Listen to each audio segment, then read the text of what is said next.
చాలా సంతోషం. పవన్ కళ్యాణ్ గారు నన్ను ఆశీర్వదించి నన్ను నమ్మి ఇవాళ రూరల్ కాన్స్టిట్యున్సీకి ఎమ్మెల్యే టికెట్ ఇచ్చేందుకు జనసేన పార్టీ తరఫున బీఫామ్ ప్రకటించినందుకు నాకు పవన్ కళ్యాణ్ గారి జీవితకాలం రుణపడి ఉంటాను.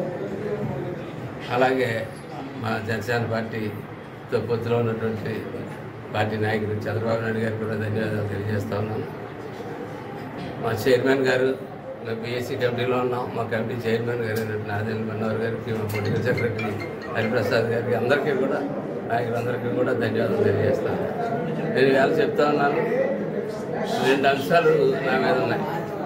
ఒకటి, ఇక్కడ నెగ్గిన తర్వాత నా నియోజకవర్గం యొక్క ప్రజలకి సాధారణ పరిపాలన అన్నది లేకుండా పోయిన పరిస్థితి ఇవాళ ఏర్పడ్డది. దాన్ని సాధారణ పరిపాలన ముందు తీసుకుని వచ్చి తర్వాత అభివృద్ధి సంక్షేమం 2 కూడా చేయడం జరుగుతుంది. అట్లాగే ఈ రోజుల్లో పార్టీలు మారి పార్టీల వ్యవహారాలు రకరకాలన్నీ జరుగుతున్న వ్యవహారాల్లో ఎటువంటి పరిస్థితులు వచ్చినా సరే పవన్ కళ్యాణ్ గారికి అండగా ఖచ్చితంగా నిలబడతాం. అలాగే ఇవాళ మా మా పొత్తు పార్టీ ఏ పార్టీ అయితే ఉందో తెలుగుదేశం పార్టీ, వారందరినీ కూడా ప్రతి గ్రామ స్థాయి లీడర్ దగ్గర నుంచి రాష్ట్ర స్థాయి లీడర్ దాకా నా కాన్స్టిట్యూన్సీలో ఉన్న ప్రతి ఒక్కరిని కూడా కలుపుకుని వెళ్ళడం జరుగుతుంది.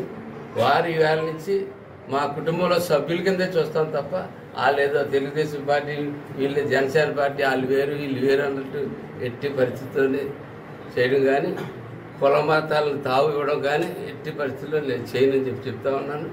ఎందుకంటే ఇక్కడ ఉన్న చాలామంది ప్రజలకు అది తెలుసు. కానీ ఇవాళ చెప్పవలసిన బాధ్యత, పెద్ద బాధ్యత నా మీద ఇవాళ కళ్యాణ్ గారు పెట్టారు కాబట్టి నలుగురికి తెలియజేయాలి కాబట్టి నేను తెలియజేస్తా ఉన్నాను.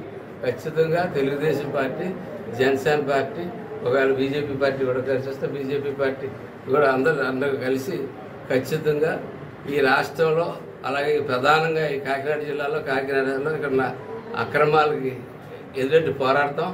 అట్లాగే ముందు మాకు కావాల్సిన సాధారణ పరిపాలన, మౌలిక సదుపాయం లేకుండా పోయిన పరిస్థితి వల్ల ఈ ప్రాంతంలో ఏర్పడింది. దాన్ని సరిదిద్దడంలో మా జన సైనికులు తెలుగుదేశం మిత్రులు అందరితో కలిసి శ్రమించి పనిచేస్తామని చెప్పి తెలియజేస్తూ మరొక్కసారి పవన్ కళ్యాణ్ గారికి ధన్యవాదాలు తెలియజేస్తూ సెలవు చేస్తాను.